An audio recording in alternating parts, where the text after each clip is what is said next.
Barry Trammell here with the newest member of the Oklahoma Sports Hall of Fame, Ken Mendenhall, who played football at Oklahoma in the 60s. Then eventually joined on with the Baltimore Colts, set the Colts record, 118 straight starts. Peyton Manning broke the franchise record in 2005. Ken, did that upset you when Peyton broke your record? No, I didn't even know I had the record until he broke it, actually. That was news to me that I'd had a record. But I was an offensive lineman. You know, they were going to make a big deal about it, being an offensive lineman, that I had that record. So I'm joking a little bit. But. Well, you played in the trenches in the 70s in the NFL. And how do you make that many straight starts without getting injured? That's a brutal sport. How'd you keep answering the bell every Sunday? Well, I was very fortunate. I didn't have a severe injury.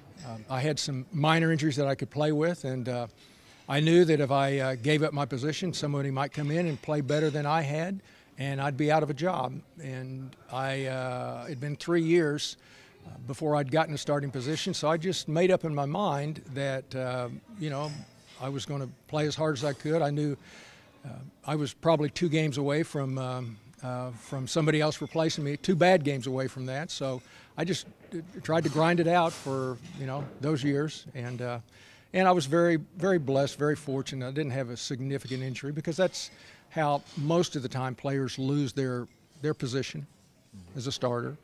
You're undersized. I think you said you played at 225 in the NFL, maybe a little bigger than that. But how'd you use that to your advantage, playing against people like Mean Joe Green and Alan Page and guys like that?